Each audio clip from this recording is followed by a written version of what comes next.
Miq Prizmos, para 2 ditëve, një nga stacionet më të mëdha televiziv kombëtar, një nga drejtuesit kombëtare të opinionit dhe analizës, siç është Grida, me të ftuarit aty, kryesisht nga Syri TV dhe Murriza dhe njerëz të si të them tash, të një djathe e cila sigurisht ka lidhje vetëm me bolshevizmin edhe gojshthurjen idiote profetike për t'i bërë keq, jo vetëm vendit, por gjithë botës, u konsiderua e vënë në netim, e vënë gati për arrestim, e akuzuar për grushtetin Turqi, e akuzuar për shpërlarje parash kudo në botë, për devijim të demokracisë dhe sulm të opozitës në Shqipëri, për denigrim të saj në Shqipëri, ish ambasadorja amerikane e emëruar në kohën e mandatit parë të presidentit Trump dhe pastaj vazhduar me presidentin Biden, ose Korano Jugoria e quajtur kineze, kimete, komuniste nga Sali Berisha dhe të tjerë në Shqipëri, sigurisht e akuzuar në mënyrë siç është gojshthurja, gojprishja e partisë të Sali Berishës, ambasadorja amerikane, ajo kimetja e famshme, komunistja e famshme, e emëruar tashmë në State Department në një nga rolet më të rëndësishme, si po e lexoj. Është këshilltare e lartë për eficiencë dhe përgjegjësi për Byron e çështjeve evropiane dhe euroazjatike. Këshilltare e lartë për eficiencë dhe përgjegjësi për Byron e çështjeve evropiane dhe euroazjatike nga 1 marsi i 2025 në State Departament, i cili drejtohet nga një nga njerëzit më të mëdhej, ose duhet të themi numrin 3 të administratës amerikane, mos themi dyshi, po numri 3, duke pasur parasysh se nën presidenti i Amerikës zgjidhet njësoj me presidentin, i cili sigurisht është jo vetëm kuror e, po themi, konservatorizmit dhe doktrinës së re politike të presidentit Trump, po dhe një nga njerëzit i cili nuk është sulmuar nga asnjë lloj krahu edhe nga Partia Demokratike Amerikane, sot në gjendjen më të keqe të saj, që nga fillimi dhe krijimi i saj. Marco Rubio sigurisht, mas takimit në atë mencën e State Departamentit, Yuri Kim, ish ambasadore dhe pastaj nën sekretare e rëndësishme e shtetit, e vendos në pikërisht atë që konsiderohet këshilltare e lartë për eficiencë dhe përgjegjësi, që ka lidhje në një farë mënyrë si zgjatim i departamentit të Elon Musk. Ku shkuan të gjitha ato fjalë të jashtëzakonshme, të ftuara të atij Murrizit, të Syrit TV nëpërmjet përfaqësuesit numër 1, atij Bledar, Bledrim, Bler, diçka e tillë. Të një gazetari i cili ka jo vetëm mëllefin, por një urrëtie patologjike, thjesht edhe për Shtetet e Bashkuara të Amerikës ose Yuri Kimin, por dashuri patologjikisht të proverbiale, gati perverse dhe perfide për udhëheqësin e madh Sali Berisha. Ku shkuan? Edhe një që kishin ftuar aty që thoshte është pjesëtarje e grushtit shtetit, dhe në Turqi ajo do të hetohet se ka bërë grush shteti. Imagjinoni tash këtë këshilltaren e lartë për eficiencë në State Departament për Evropën dhe Euroazinë, këtë zyrtare sigurisht lartë, e cila patjetër këto kocëmit, këto bolshevikët të cilët e quanin komuniste, duke qenë sigurisht një antikomuniste e lindur e Koreas së Jugut, këta maskare abuzues, vrasës, sepse nëse flas kështu do flas edhe për udhëheqësin e tyre, që është Sali Berisha. E përgojuan dhe diç bënte kjo Grida, dhe me i kritikonte dhe i qortonte dhe i lejonte që ato të ofshanin akoma më tepër. Kjo gazetarja e madhe dhe ky televizion i madh në urrëtie patologjike për Yuri Kim, që sigurisht nuk është se nuk ka qenë intervistë për to, por nuk para i zduta përmend fjalën tash, nuk para i pirthe shumë, po mundohen ta mbuloj me një bip. Por Nuk i vete pak, se nuk e shikonin dot në sy, a kupton? Ku i shkuan gjithë këto denigrime, ku i shkoi ky mllef i jashtëzakonshëm. Ku shkoi kjo arsye për ta futur në burg. Bile udhëheci i tyre i madh ruhesh pak, më i kujdesshëm, se sigurisht Ali Berisha është më i zgjuar se gjithë planeti majmunëve.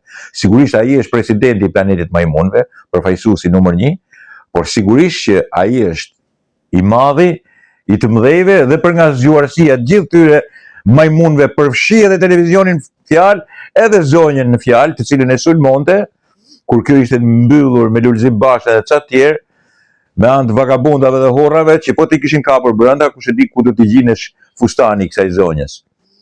Ju kujtohet ajo ditë që sulmonte Selin e vet Partia Demokratike e Ali Berishës, ku ishte kjo grida, kjo analistja e përkor, e cila thret të gjithë delirantët për të jo denigruar figurën e Yuri Kimit, se ata Yuri Kimit s'kan çaj bëjnë asgjë. Problemi është që armiqësia patologjike që kanë me Amerikën, cilën do Amerikë, edhe atë të Bidenit edhe këtë të Trumpit, cilën do Amerikë, këta janë të lindur anti-amerikan, sepse këta janë llogoria, frëngjia e katunit më të qelbur që ka, jo vetëm media shqiptare, po dhe në përgjithësi shoqëria shqiptare, e cila është një katun i madh për vete. Por këto sigurisht përfaqësojnë atë kryeveprën i cili sigurisht thoshte që unë nuk e di çka ndodhur, por unë jam gati t'i jap dokumente State Departamentit për bëmat e Yuri Kimit, për krimet e saj, për bashkëpunimin e korrupsionin e saj në Shqipëri. Edhe pikërisht për këto bëme, ata e bën edhe këshilltaren e lartë. Dakord për eficiencë. Për Evropën dhe Eurozin. Po kështu është planeti i majmunëve. Ai ju drejtohet, kryetari i planetit majmunëve, Sali Berisha, ju drejtohet Berishkave. Atyre njerëzve që treqeriku i tyre nuk e besojnë, por nuk kanë ku shkojnë. Janë edhe akademik, kanë qenë edhe ish deputet, kanë qenë edhe doganier, kanë qenë edhe maskarenga më të ndryshëm. I pash në Shkodër, u bashkuan bashkë aty dhe nuk kishin ku të ecin nga si më thanë, investimet që bëshin në Shkodër, dhe vetëm atë nuk përmendnin, nuk e kuptonin që po rrugullohen rrugë, po rrugullohen. Një pjesë tyre është e kot ju rrugullosh edhe kapotat, t'ja veshësh apartamentet sepse ju bën një të keqe të madhe. E para ju kursen legët, ju shton pronën, këtu në Shkodër e kam fjalën, ju shton pronën, nëse një apartament ju ka bërë 50.000 euro, tash ju bën 70.000 euro, i mban fresk në verë dhe nxehtë në dimër. Po këta nuk e meritojnë këtë punë, këta duhet i nxjerrësh që t'i mbledhësh ke planeti i majmunëve, po ne këtë planet e kemi të përbashkët, këtë Shqipëri e kemi të përbashkët. Dhe sigurisht që planeti i majmunëve me Sali Berishën e do në formën e tyre, e do në mënyrë të tillë e cila mënyrë nuk bën asgjë tjetër vetëm se i bën njerëzit të jetojnë keq, të jetojnë në ankth, të jenë gjithmonë të pakënaqur, të shajnë dhe fyejnë njëri tjetrin, ta trajtojnë njëri tjetrin keq, ta spionojnë njëri tjetrin, të kthejnë edhe një herë regjimin e urrëties patologjike. Këtë vend, kryetari i planetit majmunëve e ka mësuar që të urrejnë në mënyrë të jashtëzakonshme njëri tjetrin, të ikin nga njëri tjetri, të largohen, të shajnë në mënyrë të përbindshme njëri tjetrin, të shpikin marrëzirat më të mëdha për t'ju thënë që këtë e ke ti kështu njësoj, edhe më keq se sa sigurimi i shtetit, edhe sigurisht organizatat e partisë të këtij kryetari të Planet Mankit, i cili i njeh shumë mirë. Partisë ti të vitit 18 nëntorit 1968, atij bolshevizmi dhe luftë e klase që e shikon edhe komshin si një armik, edhe babajin armik, edhe motrën, edhe fisin armik. E sigurisht shky që i hodhi nerë, i hodhi baxhanakun e vet në erë. I hodhi një katun në erë dhe katuni pastaj nuk bëri asgjë tjetër veçse ju nështrua atij sepse ju paguvi gjakun e familjarëve. Po më, ju paguvi me lek. Ju ndërtoi shtëpiat edhe i tha tash pshtyni mi gjakun e atyre që ju vrava. Planeti majmunëve është i prirur të besojë çdo marrëzi, ai ju drejtohet atyre. Kështu i thoshte edhe për Yuri Kimin, ajo është në netim, ajo është komuniste, ajo është bolshevike, ajo është e korruptuar e Edi Ramës, ajo do të merret tash dhe do të futet në burg në Amerikë se ka ardhur Trumpi ka ardhur për ne. Ata besojnë, janë gati të besojnë se në Amerikë ka fituar Trumpi se do Berishën. Sepse sigurisht jo vetëm do t'i heqin non gratën, që ja ka vënë po Trumpi bashkë me Yuri Kimin, e cila u vendos nga Trumpi, por edhe nga shumë elemente të tjerë të cilët janë të shëmtuar. Kanë lindur për keq. Kanë lindur për keq dhe kanë lindur të fyejnë për ditë Shqipërinë, të poshtrojnë për ditë Shqipërinë, sepse kujtojnë se duke e poshtruar do vinë këta në pushtet. Akoma ju rri mendja që pushteti i tyre është si pasojë e sharjes së tyre, e egzagerimit në fyerje dhe sharje të tyre, për çdo kënd që ju del përpara dhe që nuk është dakord për to. Në mënyrë tragjike, këta nuk bëjnë asgjë tjetër vetëm se pështyjnë në vendin e tyre.